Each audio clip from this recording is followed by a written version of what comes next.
I was last night, viewers, just sitting around cruising the Australian Christian Lobby site as I normally do, and all has changed there. It's all different. It's been taken over by a group of people who call themselves the Australian Cat Ladies. I have a cat lady on the phone right now. Hilary Bowman-Smart, how are you?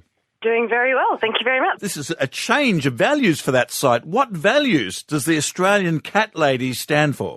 Like the Australian Christian Lobby, I mean, we obviously really support family values. I guess ours just look a little different. We really believe in, for example, love, reproductive rights, marriage equality, and lots of tummy rubs. That's right. You're the only website I've encountered recently that's come out in favour of tummy rubs. It's really a crying shame. Tummy rubs are sorely underrepresented as a family value. Hilary, I put it to you. You got to say this a lot in confrontational interviews. I put it to you. I'm reading a statement from one of your founding felines here, and I quote, "Meow, meow, meow, meow, meow, purr." Is this just rhetoric, Hilary? No, we truly believe in what we're saying. I've heard that somewhere before, I feel. Perhaps, but, again, we've got a slightly different focus. We're very much feline-focused, family-focused, and really open to all and very inclusive. And that's obviously what's reflected in that statement. That was obviously from my cat, and he's often very articulate in defence of marriage equality, reproductive rights, all manner of inclusivity and anti-oppressive activities. Just like the Rainbow Coalition, there is various groups and different feelings in different groups. What about the Siamese and the Burmese? Let's face it, they don't always get on with the other members of the cat coalition. This is true. It has obviously been a source of controversy for us over the weekend. As a child, my mother used to show Siamese cats. Their names were Sid and Stella, and they didn't like me, mostly because I attempted to dress them up in doll's clothes every day. Where do you sit on the issue of dressing up cats? As a child, obviously, I was very engaged in the activity, but in retrospect, it's probably not the best idea. Cats aren't very fond of it. I'd recommend you generally don't. Has there been any response from the dog coalition on your activities? We have received a number of emails from dog owners expressing support for our values and asking if they could join. What we say to all dog owners is, firstly, we hope to convert you. We hope to convert all heathens so that, they become normal, healthy cat owners. You can join if you're a dog owner. That's fine. We're all inclusive. I mean, all you have to do is you just have to recognise that cats always deserve the best spot to nap on the couch. They always get the best spot, don't they? I mean, I've never been in a household where the cat has been downtrodden. That's true. Cats are generally, for example, in our house, we have a golden retriever named Leo. Puppy. We've recently taught him how to shake hands, and he keeps trying to shake hands with the cat. Unfortunately, the cat is deeply uninterested, and it's very sad to watch. You said people sometimes get confused between people like yourself, the Australian Cat Ladies, that are cat-oholics, and people that are Catholics. It's a common misconception. We are actually cat-aholics rather than Catholics. But, obviously you can be both at the same time. We welcome people of all religious backgrounds, stripes and whatnot. So, but it's just important to keep that distinction. What about the issue of catnip? Should this be available on a casual basis? What about cats that develop a problem with it? I've got to admit... Have you got a sort of a harm minimalisation policy? Yeah, look, I'd feel like we do tend towards that sort of thing. We haven't discussed it in depth as one of our policies, but I have to admit I have bought a catnip stuffed mouse for my cat.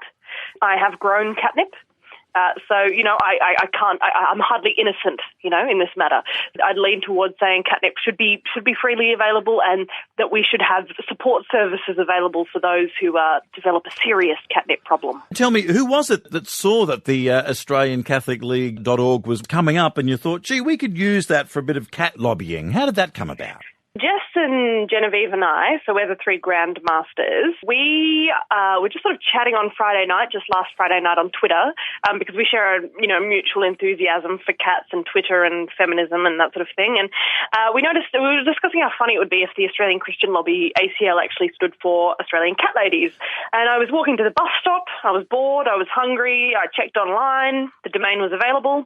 So in 2 minutes and $19 later, I had the thing. I mean, we're all vocal sort sort of young feminists, and we're often told we're going to grow up to be cat ladies. So we sort of wanted to celebrate that. I mean, I personally actually hope to be, a layabout trophy wife, but I haven't learnt to play tennis yet. Has there been a reaction from the people who are not the Australian cat ladies, the Australian Christian lobby? Have they given you a call? No, they seem to have indicated they're not interested in buying back the domain name, which is fine. We had feared that they had an insidious anti-cat stance, but it seems maybe we were wrong. Generally, we're not a fan of the Australian Christian lobby and their extreme views, but who knows? Maybe we can find common ground on the basis of cats with everyone. Judging by the media reaction, a lot of people have been very interested in your Australian Cat Lady site, and a lot of people have been reaching out, and that's another term we like to use, a lot of people reaching out to you. Yeah. And what have they been saying? Well, we've had a lot of membership inquiries, over 500, I think, at last count. People can, contact us through our website, or they can also join through our website. And we've been receiving a lot of encouraging comments from all over the world. We even had a visit from Bhutan this morning, which was quite nice. One or two people who are not so supportive. We had one guy who was very angry about cats.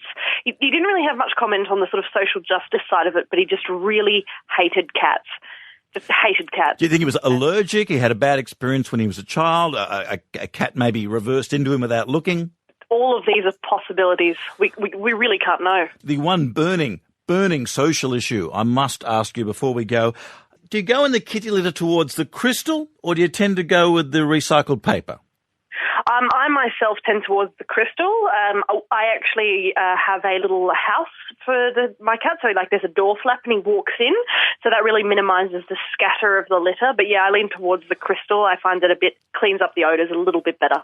What do you think about the cat toilets that they have, the actual flushing cat toilet that's laser activated, all that sort of thing? I've seen them online. What do you think of them?